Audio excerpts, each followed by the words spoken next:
talk to me. Tell me about you. Tell me about what you hope we're going to cover today.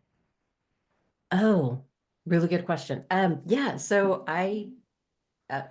where to start? You already know my background, but the good bits are that I spent the first 20-ish years of my career working in tech, and that gave me an opportunity to see all these different ways that the workplace could be better for the humans that operate within them. And sometimes that's optimizing workflows. Sometimes that's reorganizing the office arrangements, things like that. And sometimes it's just changing how people interact with each other on a daily basis. And so that became my draw into the work of, reclaiming toxic teams and finding out how do we make environments conducive to that higher level of productivity and optimal problem solving that we see in diverse teams. I love that language, reclaiming toxic teams. Oh my gosh. Let's talk. Let's start there. We'll just dive into that. Yes. Oh, absolutely. And because I'm a culture and communication specialist and I'm just on some work right now, and they don't even like the word toxic. Mm-mm. Well, I mean, it's nobody likes to think that they're Right. in a toxic environment, right? I'm looking for a better way, but honestly, that's really, it doesn't even need to reach that level of confrontational or combativeness. You know what I mean? Sometimes it's more like an insidious gas leak or something, right? That just kind of slows everything down. Or it's enough silence to leave questions about what people wish they could say but aren't. Mm-hmm. Yes, exactly. Yeah. So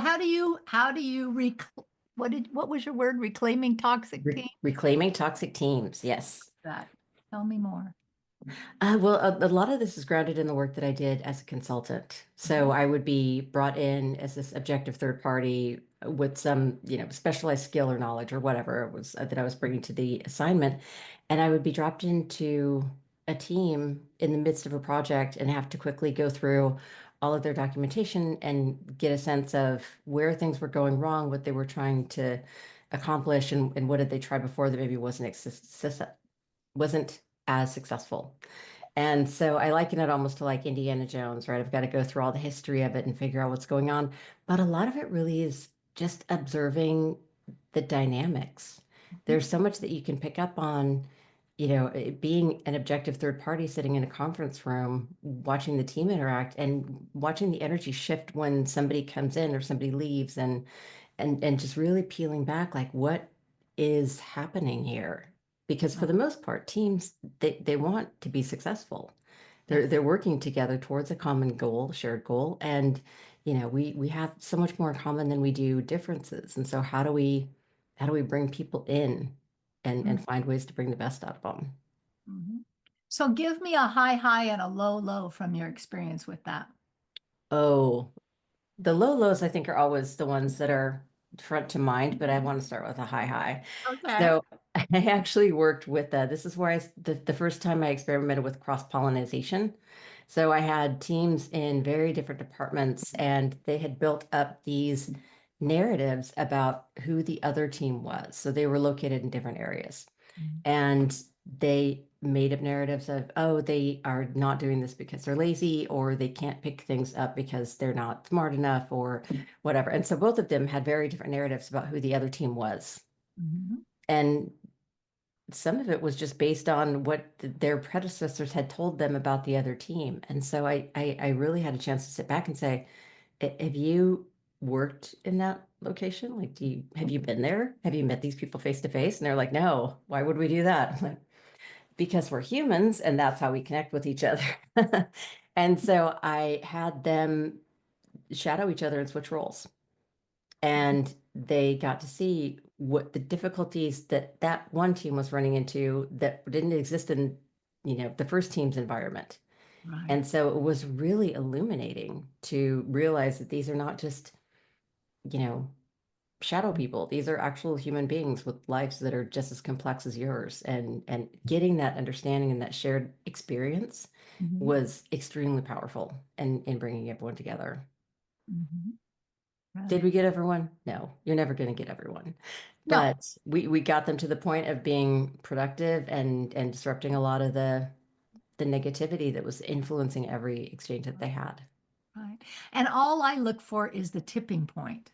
If in your time you can move them one more baby step along, but I just need a tipping point. And sometimes that's two powerful people, of the most persuasive. Sometimes that's 6 out of 8 before you get to the tipping point. And again, it's like people.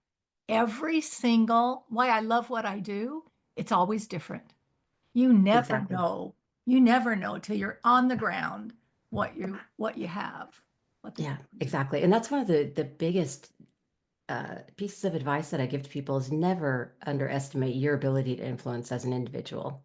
Mm. I have people come up to me, change agents, and they have an idea and they're like, but I'm just one person. I'm like, there's no such thing as just one person. Yeah. That you might not be able to change the world, but you would be surprised what you can control within yourself and how Mhm. you can model behaviors and how you can influence. And it's usually the long game, but yeah, over time you'd be surprised.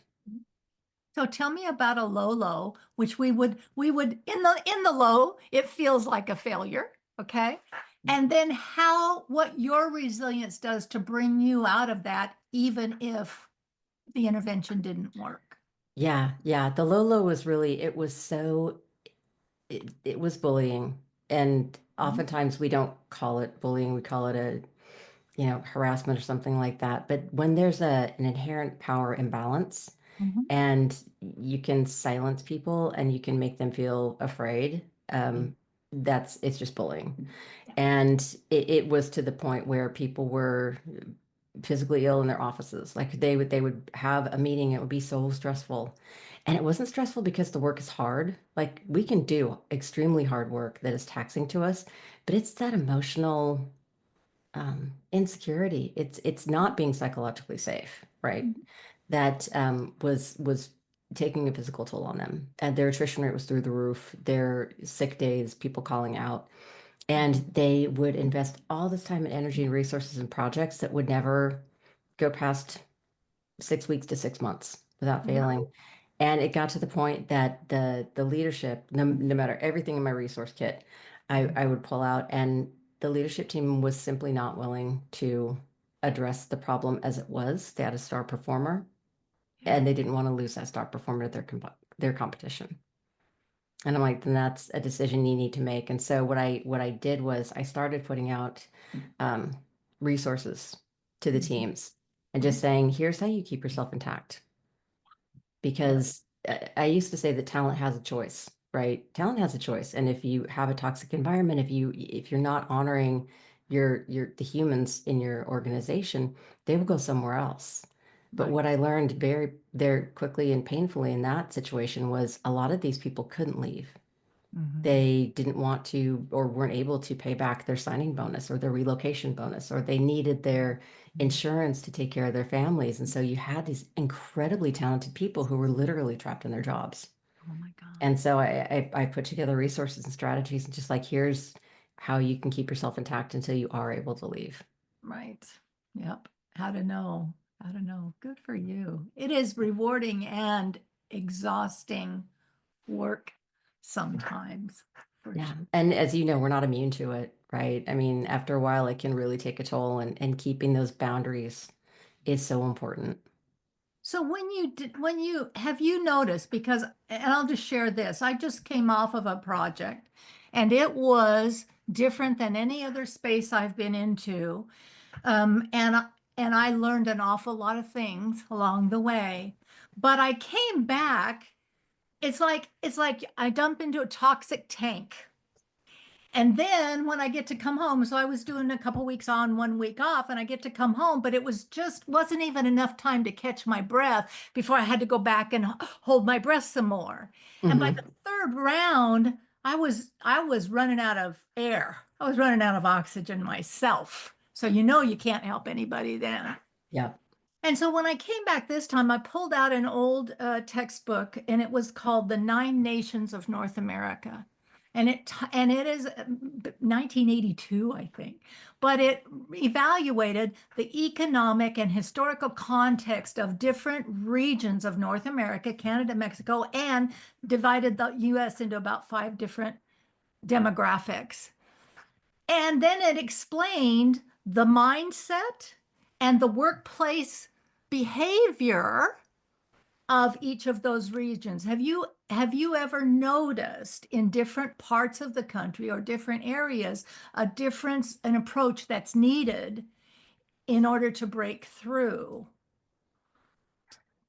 That they're thinking about it now. There are elements of that, but I think that's more around the norms that have been Mhm. incorporated in that Yes. region. And I think that there's a certain and I see it more when I'm working internationally. Mhm. There are definitely differences in the way that I need to frame it. What I've really found to be profound, though, is the differences, not necessarily between industry type, Mhm. but industry. So I'll use as an example, Boeing, right? Okay. Boeing, their pipeline, their forward thinking, their planning is 5 years, 10 years out, right? Uh-huh. Because their industry takes so long to get all the way through. Where if I'm working with the startup with 10 people, they're iterating on a 6 week cycle, right? So Yes. it's something about that space that's how people incorporate information and how they tend to think about change. Mhm. So I can introduce change much faster, generalization, but much faster in a startup Totally. tech, very dynamic industry than one of Mhm. these longer term. Like academics is another example where they think on these, decades long plan, and Mhm. that's how new information and new ways of doing things tend to go. Mhm. Mhm. And sometimes it depends on how much pain they're in. If they Yes, have a pinch point that's urgent to them, they're sometimes willing to try new behaviors more readily. exactly, exactly. And we saw so much of that in 2020, right? Because all of a sudden, globally, we had to do things very differently. We simply did not have a choice. And yeah, it's interesting to see how many of those elements we've kept and how many have kind of tended back to the way things used to be. I also think that you bring up a really good point. Sometimes there's that element of change fatigue. Mhm. If you've got change on top of change on top of change and a pain point, people aren't able to adapt anymore. Like we just simply reach that saturation point where it's like, I can't even, not one more thing, not one more Uh-huh. decision can I make. I mean, there's a finite limit of what we can do around that. And so you do need to find organizations in that space where they have enough of an incentive to change. They've got the resources and the understanding of what isn't working, Mhm. and then that space to be able to adopt, try new things, Right. feel everything that comes up for them. Sometimes these changes can be really emotionally charged, and Mhm. people need to have space to process that and then still continue to get through the angst and anxiety and what ifs, and then process and get ready for the next change. Mhm. Yeah. And what do you find helps them through that? Oh, me. No, I'm kidding. No, you're not kidding. I Speed and mean, leader for real. Yeah. no, and I do say that kind of tongue in cheek, but it's also true because if you have somebody who isn't part of the organization and isn't part of the change, it can be that constant, that person who has Mhm. seen so many organizations go through transformations and so many things that have been really successful and failed spectacularly. Yeah. Having that deeper toolkit can really be helpful in saying, you are here, you're in the middle of all this turmoil, but there is a way forward. And I'm going to show you like the next 3 steps forward. And then those 3 steps lead to this longer vision of how we get through this change together. And then also, I think what helps them get through is if you have, going back to psychological safety, if Mhm. you have a team or a department or an organization where people can say, I really don't think we're going in the right direction, and they can have Mhm. a healthy tension around that conversation, that is the one consistent key point that I see where teams get through successfully. Okay. Yeah. And sometimes the common denominator is me.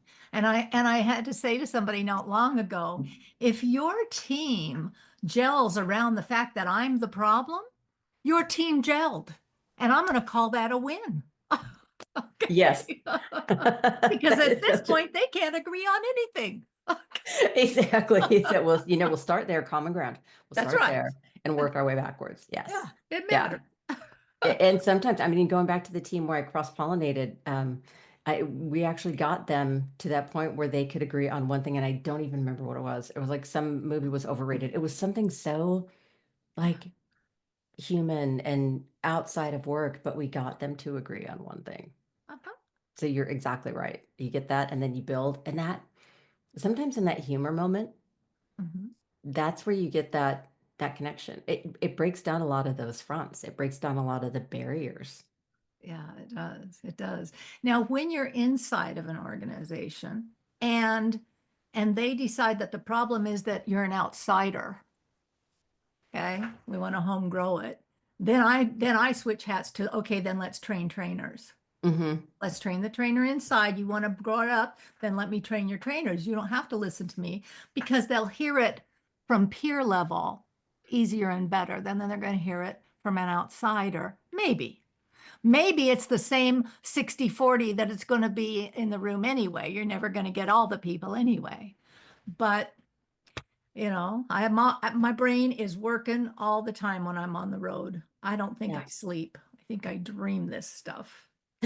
Sometimes get you good ideas that way though. Oh, sometimes it does. Yeah. That's yeah, but it also goes back to how humans we have to be receptive to it.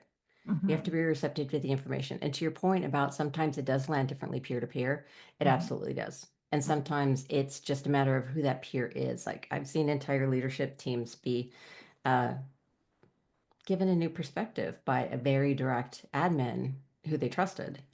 And mhm. hearing it from that person is like, oh, if you're telling me this, then it really is absolutely a problem. I cannot diminish your, no matter how much my ego would like to diminish, what you're telling me, I have to at least consider it. And so I think oftentimes it's getting the information through multiple channels at different Mhm, times, because mhm. at some point somebody will be receptive and it'll be articulated in a way that they can relate and it resonates. And they're like, okay, I'll listen.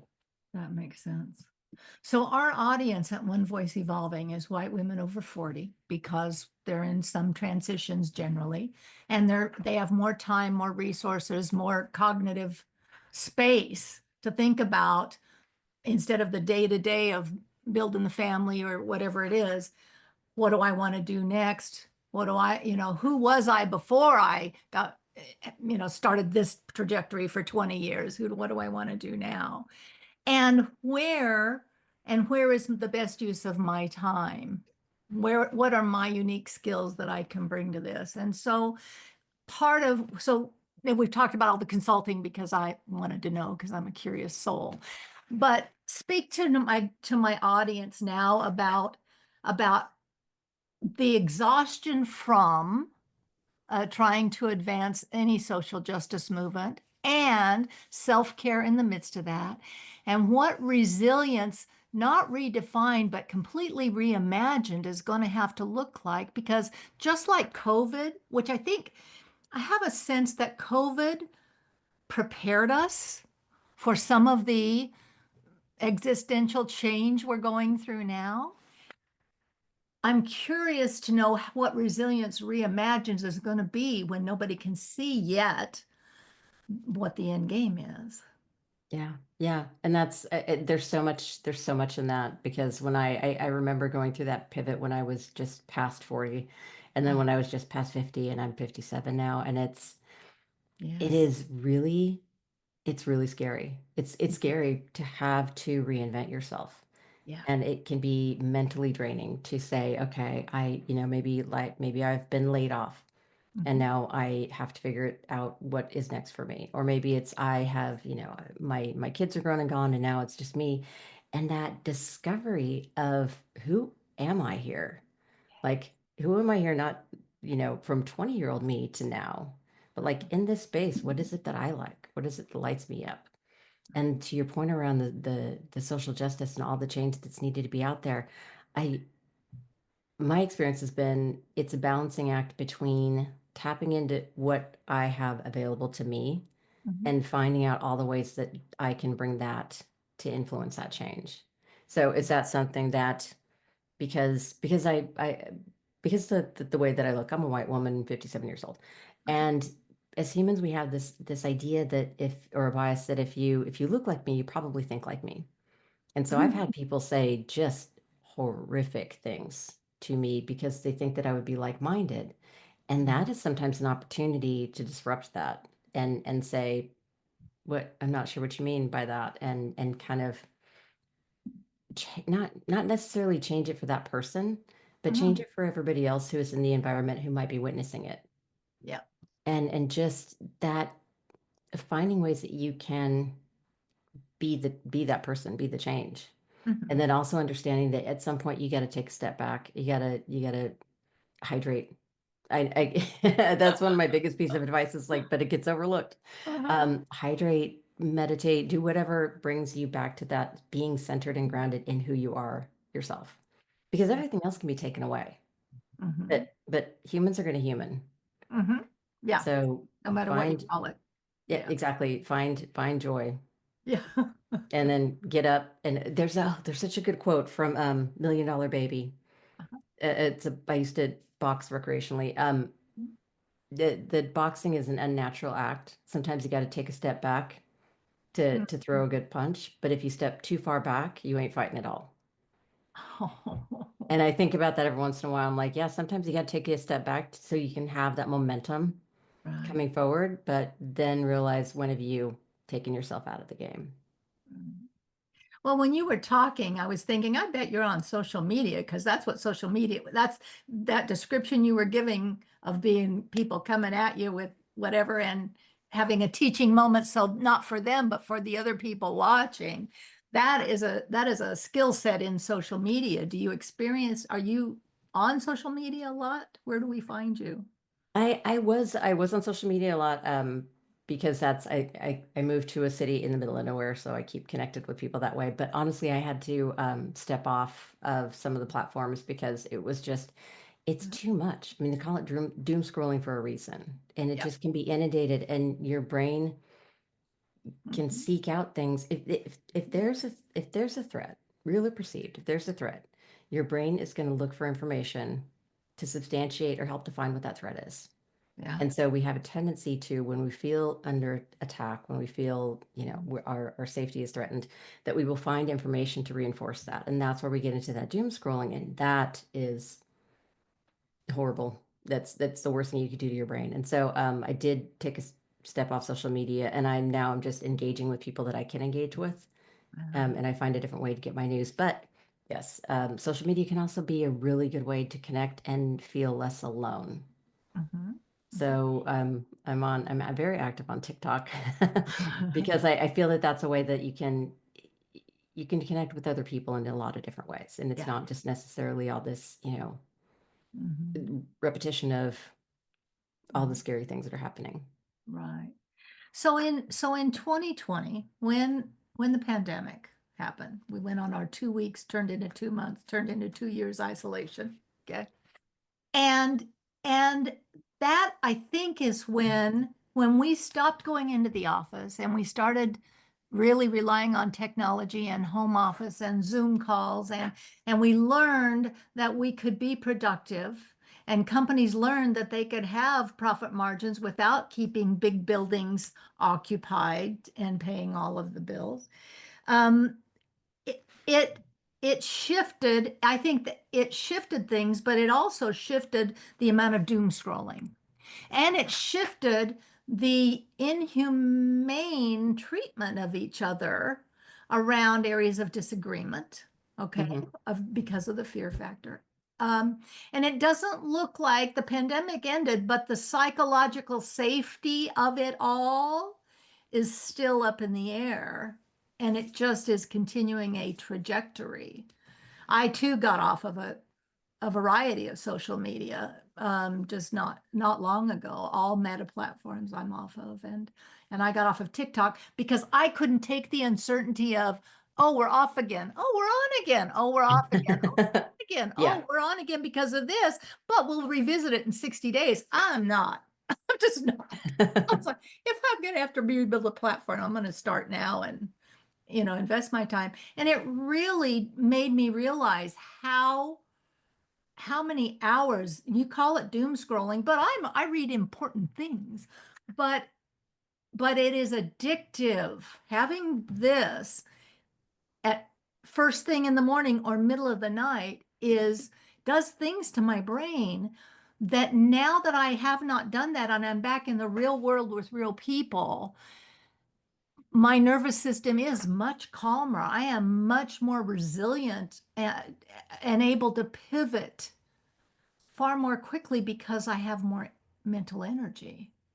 Exactly. Yeah. And that's the thing is these devices. I mean, it's a commercial platform. Mhm. It's a sales tool. And so yeah, it's the algorithm is designed to keep you there. But what really keeps people there is can be that negative, scary, right? Right. The Fear dopamine hit. inflaming. Yes, exactly. Mhm. Yeah, no, but the interesting thing about that though is that once I got rid of the apps on my phone, Mhm. I felt so much better 2 or 3 days later. Yep. But it is I feel like it can be beneficial.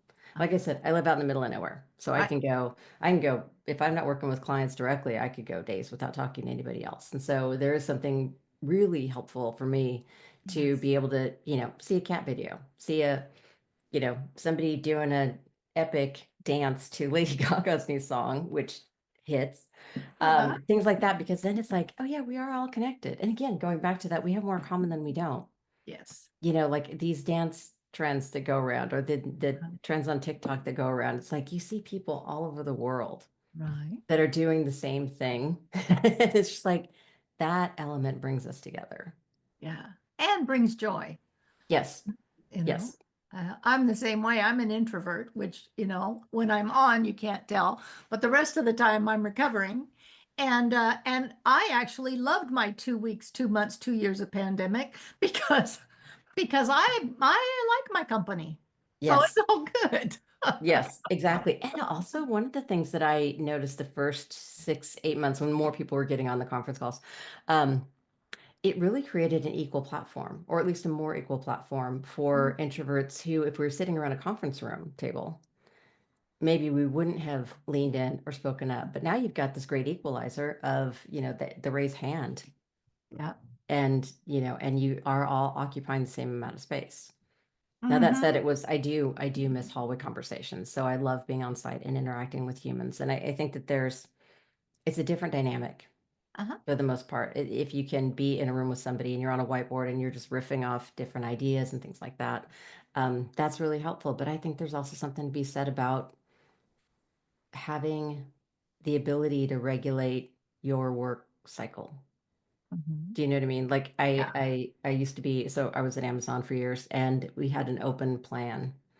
And Hmm. literally all four of us were just sitting next to each other and there was another one of four of us. And so somebody was always way too hot, somebody was way too cold. The fluorescent lighting is not good for anybody. And Hmm. being able to regulate, like I have natural light. And if I get overheated, you know what, I put my hair up in like a Uh-huh. pineapple on top of my head and I just open a window and I'm fine. Uh-huh. And I Uh-huh. can tap into the natural rhythms of my creativity in the morning. And I can leave less interesting tasks for 3 o'clock when my brain is like, I'm done. And I think if we had more of that, businesses and organizations would see their retention would skyrocket. I mean, we've seen it every measurable data point Mhm. shows that that's beneficial in the right mix. Yes, yes. And yet there are companies insisting back in the office, Mm-hmm. back in the office. Yeah. Yep. Yep. Yeah. Yep. One of the I want to say it was Amazon, but that could be just because I was talking about Amazon. But there was one CEO that's all about data-driven, evidence-based decisions in the marketplace. And it's like, yeah, except this makes me more comfortable, so y'all have to come back in 5 days a week. It's like humans gonna human. That's exactly what that is. But no, one of the things I think we also missed out on collectively in 2020 is that the the ability to work from anywhere. There's a huge untapped labor pool of these incredibly talented human beings who, for whatever reason, can't show up at a doorstep in Seattle, Washington. Mhm. And they're Yeah, just again being shut out of that conversation where they could have been, let's do this. Let's right. where's the talent in the Hmm. small town in Kansas? Just Hmm. waiting to contribute and thrive. Right, right. So you don't consult anymore? Oh no, I do. I do. Oh, you do? Yes. Okay. Yeah, I consult. I help small to medium businesses and organizations who Mhm. are really struggling with either uncertain times, Uh-huh. having emotionally charged conversations, or they really want to increase their sense of inclusion and belonging in the workplace, and Mhm, they're just not getting the results they want. mhm. And tell me why you've chosen small to medium instead of large companies. It's easier. Well, easier is not the right word, but it's more likely to have a long lasting change Yeah. introduced in small to medium business. Hmm. So if I was going to go to a Boeing or an Amazon or a Google, I might be able to influence that team, maybe that department, but that would only stick until the next rotation or the next reorganization, and then that would all just go. Okay. It might stick with the individuals Yep. who are involved with that, and there's a splash and ripple effect there. But if I'm working with a company or an organization that is 250 people, you can fundamentally change Mm-hmm. what that organization is going to feel like and how they're going to show up in the community and how they're going to show up for their employees and their customer base. And Um, their ability to sustain it. exactly. Yes, which Exactly. to me matters. Yeah. If it's legacy work, I want to know it's going to outlive me. Yes. Yes. Yeah. Yes. That's another beautiful thing about being over 40 and over 50 is we get to shape our own legacy. Yes. We get to actually focus and we spend so much of our time creating for other people Hmm. to be able to create something for ourselves Yes. that then will go out into the universe or Hmm. community. And, you know, Yeah. there's so many other people that need to hear our stories. Yes. Yes. And so there is, when I had turned 50, for me, 50 was magical because that's when all of the perimenopause stopped and we did it for real. And I tell younger women now, it's like, there's a veil that lifts every month for your reproductive cycle. That veil lifts and they call it PMS. And then you go back into the, oh, I need to make babies, and the veil goes back down so you can tolerate the intolerable so you can reproduce. And then the veil comes up again 28 days later, and here we go. And you get diagnosed and they give you something. And then but at 50, when you're through all of this crap, that veil lifts and it doesn't go back down. Oh, and that's what happens. That's what happens. And all of a sudden, long-standing marriages dissolve because they should have dissolved 20 years before, but nobody had the wherewithal to do that. And women excel in careers because they have far fewer. Okay, so I swear because they have far fewer fucks to give at that Yeah, point. exactly. Okay. Exactly. And Yes. It's not my job to make somebody else feel comfortable or yeah, be polite or, you get over yep. it. And my life, my sense of self shifted. And I was a late in life student anyway, so I didn't get my master's until my early 50s. But the way I move in the world changed when that veil lifted and didn't come back down because I could so clearly see what I would tolerate and what I would not. And it didn't matter from who. And I would say, I don't tolerate this from anybody. Why am I tolerating this from you? Hmm. Nobody gets to talk to me like that. Why am I allowing that over here? Yeah, exactly. It's a magical thing, and it's why I love working with women. It's why that's my sweet spot for my private practice. But I still get grounded going into corporations and going, oh yeah, now I remember that white cis male over there, it has to be his idea or it doesn't count.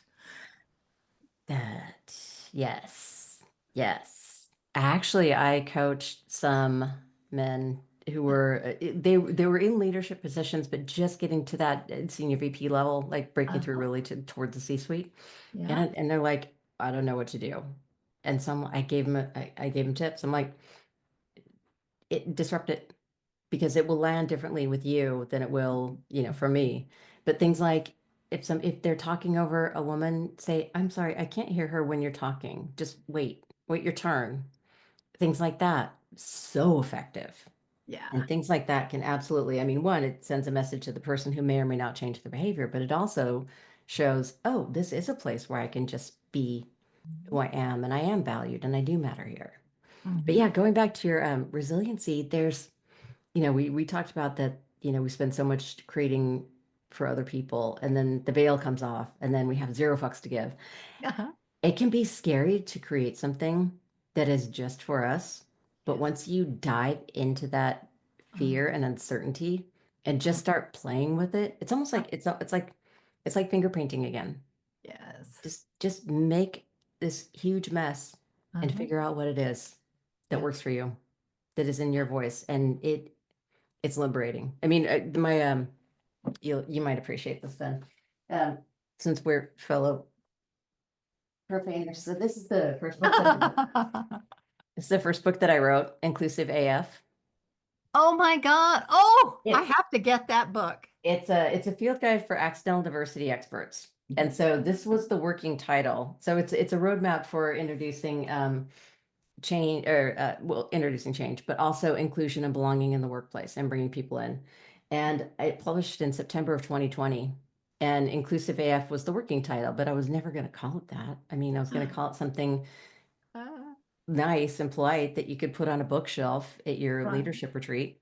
And Yeah. then I'm like, 2020 hit. And honestly, I took so much out of that book because it felt like this is a nice to have, but I really wanted to dump things in because the world was on fire, like literally and figuratively, Yeah. and George Floyd's murder. And I just wanted people who were looking for something that they could do Mhm. and say, here's a field guide. Go, Love it. go do what you can with what you have.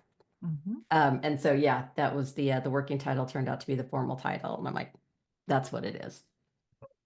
2020 and the George Floyd thing was what shifted me, definitely shifted me into advancing racial equity. Starts and stops along the way. I had to learn all the things I didn't know. I had to be rejected by Black creators because they got tired of working with white women who weren't working with other white women. They got tired of, being our free education, Mm-hmm. understandably so.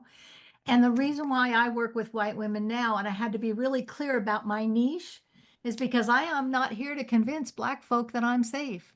I am here to convince white women to be a safe space and to influence those white men who are the Mm-hmm. policymakers and strategists who what I say will hit differently than if a Black woman tried to tell them.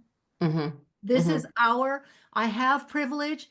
Using it for good means I step in to be that voice, not, and I do all of it, but amplifying a Black voice and letting them take the hit is not being an ally, damn it. Mm-hmm. Mm-hmm. Yep.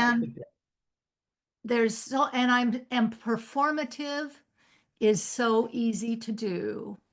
And when I see, when I, when the Black women on TikTok after the election stepped back and said, Mm-hmm. so done with you. Yeah. And I ended up in a video with, I think, Randy B, where with somebody, and I just unpacked that. But it's the best thing that ever happened. Them stepping back is the best thing that ever happened to make us be accountable to ourselves, for ourselves, to call each other out because we're so freaking fragile. You Well, know? and it is one of those things, right? There's so many people that don't realize how much they benefit from the structure, the institutionalized racism, the systemic racism, all of the things that have been set up to keep certain segment of the population in power Right. and have access to things. And it's definitely in my lifetime. Hmm. Um, and yeah, we have to disrupt it. And sometimes that disruption Hmm. is somebody who looks like me Uh-huh. with my background Yeah. showing up and saying, "What I'm sorry, what did you just say? Could you clarify what you meant by that?" Hmm. And then sitting with the silence. That Oh, that can be powerful. And yes. oftentimes, I mean, what I have available to me is limited. There's lots of rooms that I'm not in. But Uh-huh. if I can pass that along to somebody else Right. and they are now equipped Hmm. and have done the reps and know how to present it safely, 'cause Hmm. that's the other thing too, is like I can be an advocate and a co-conspirator, Uh-huh. but I have to know how to do it without creating a target. Right. Yes. because I can have this very satisfying moment in an executive retreat and, really, really read them to filth, as the kids say. Uh, But I don't have to deal with the aftermath of what happens when they go back to their corporation and they mhm. start instilling policies, right? Somebody else is going to have to suffer or pay the consequences for what I've done. Right. And it's such a delicate balance, right? And you don't always know. Yeah. Yeah. And so when did that become important work for you to do? When did you become conscious of that? It's interesting because I feel like it's always kind of been there. Mhm. But when I was finishing, so I was working on, well, I was finishing my doctorate and working on the dissertation. And I knew Mhm. I wanted to do something with the LGBTQ plus community, something in support of the LGBTQ plus community. I didn't know what it was or what it Mhm. would look like, but it's kind of like you just keep plugging along anyway, hoping that it'll intersect. And there was yet another rash of youth suicides. Mhm. So kids who were attempting suicide, killing themselves Mhm. um, because of bullying. Yeah. And these are like 8, 10, 12-year-old kids. Mhm. And I immediately, put my research hat on and I went to look at what was out there. And almost every bit of research and literature framed growing up as LGBTQ plus as an inherent risk factor Yeah. for all these increased rates of negative outcomes. Mhm. And I'm like, well, that's wrong. I mean, that's that is inaccurate. It's not the youth, it's the environmental response to Mm. that youth that either exacerbates or mitigates Mhm. risk, right? And so that was the crux of my research. And so I interviewed 11 adults Mhm. reflecting back on their childhood, middle childhood, through Mhm. adolescence, and it was very constant. It was very consistent around, there was the ramp up between realizing this emerging identity within themselves, and Mhm. then acceptance, healthy adulthood, excuse me, all the positive things, really was heavily influenced by the response of their environment. And Mhm. so that galvanized it for me. It's like, okay, I can actually do something with this. I Uh-huh. have, I have the background, I have the ability to go in and help people navigate change and just shift their perception a little bit. And as you said earlier, you don't need to convince everybody. Right. I need to convince 67 out of 250 people because Mhm. that will start to build momentum. And honestly, most of the time, what I find is it's the people who are kind of in the middle Yeah. of the bell curve. They're ambivalent for whatever reason. They've never had to think about what it's like to move through the world as a woman of color or as a queer person. Right. And once they understand that there's a difference and kind of what that they won't understand the experience of it, but they just need to Mhm. understand that it's a different experience. Right. That's when the aha moments come on, and that's where they become receptive to that possibility of change. Mhm. I think it taps into their compassion, Hmm. their humanity. It's why storytelling is so important. Exactly. Yeah. Exactly. And if they can see themselves as having felt like that to some degree, Mhm. and it's like, oh, this all needs to change. And then I'm Mhm. like, yes, it does. Let's go do all the things. And honestly, I see this in toxic groups as well. Once they feel like, and even in human relationships, like among our community, once people see what good feels like, it's hard to Yeah. go back. Yes. Once you've worked for a team that is, no matter how completely different they are on paper, they come together, they're cohesive, they support each other, they've got each other's backs. Mhm. It's really difficult to go back. Mhm. Yeah. And so that's where you get to that lasting, sustainable change. Yes. Because I've had clients, I mean, I've lost clients because of policy changes and loss of funding and things like that. Mhm. But I've Mhm. also had clients come back and say, we want to work with you more. We want to expand the work because whatever that was before, we don't want to go back. And Mhm. we're doubling down on this direction. And usually that's that's that decision point. There comes the point in working with any of them that they come to that fork in the road. Are we going to go forward? Are we going to You know, are we going to try this path or this path? And I, encourage them to try a path, but understand that you had to have some cohesiveness to even get to the fork in the road. Mm-hmm. And if the path you're choosing is a path of least resistance, you will regress. Yes, If the path you're absolutely. choosing is the path of no regrets, you will move forward.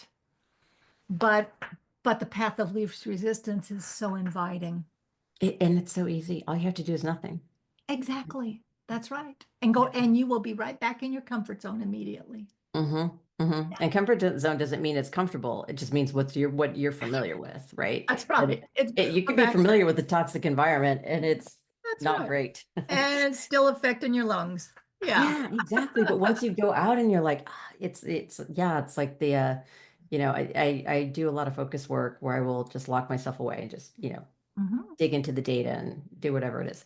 And then I go outside to touch grass. I'm Yes. like, oh, that's right. This is why I do that work. That's right. Yeah. Yeah. And staying present. You have to do your own work in order to stay present in the toxic environment with the people who are suffering and don't know they're suffering. Exactly. Exactly. And there's so much in that statement Yeah. because we fall back on these internal dialogues. And Mhm. when you unpack it, I mean, I am not a therapist. I am I would be the worst therapist. Right. But there is an element of that in this because if you see somebody who's talking about it and you're like, well, where did that come from? Like what's coming up for you? A lot of the early messages in the internal dialogue, we didn't put it there. Somebody else put it there. Right.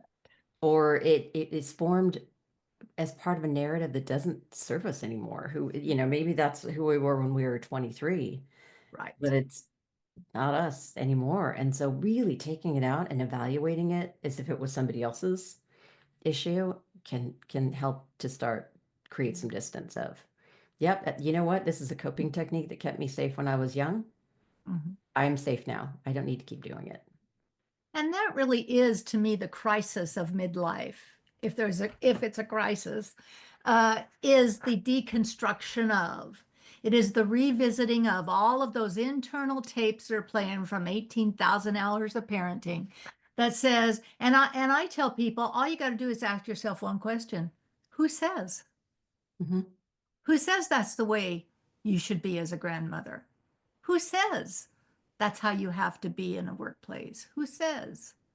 And if they can identify where the message came from, then they can, with their adult mind, Mhm. critically re-examine it and decide, is that something I want to keep or is that something I want to let go?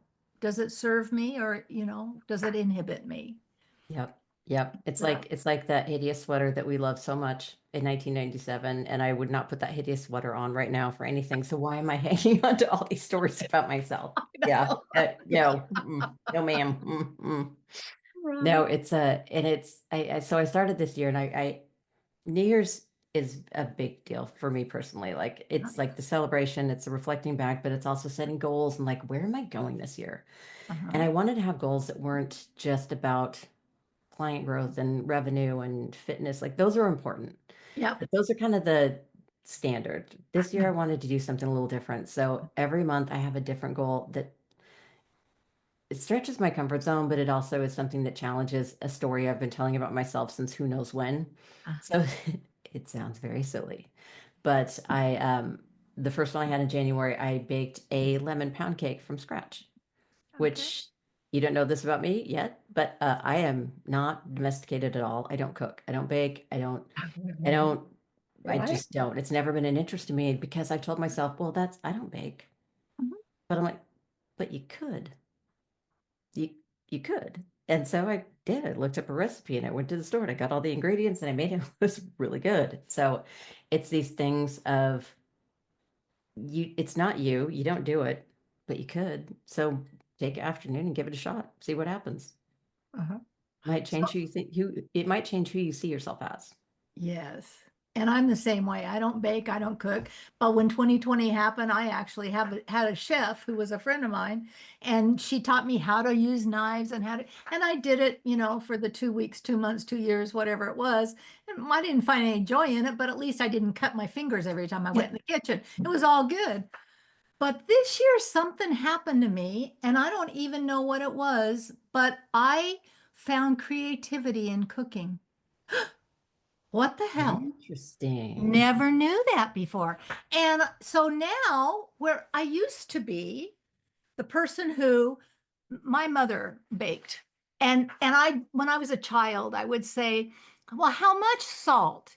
"Oh, about a smidgen." "Well, there's no measuring spoon for a smidgen." "Well, it's about this much in your hand, but your hand's bigger than my hand," and I could not wrap my literal brain around that kind of cooking. But this year I was able to, and I noticed after I did a couple of 2 or 3 different things that I just took whatever leftovers we had and made something. Hmm. And it turned out really tasty. And I went, first of all, I stayed out of the kitchen because it was my intention never to be like my mother, subservient, domestic, Yep. Yep. demanding men, Hmm. none of that. So that's what kept me from it. But now it's like finger painting, and I don't have to be neat, and I don't have to be precise, and I don't have to care. I can just throw all the colors in there, and if I don't like it, then I'll throw it away and call Uber. But in the Yeah. meantime, and it has been my little heart is so happy to have unfolded that layer of limiting belief Hmm. and to know that play. I Hmm. can play with my food.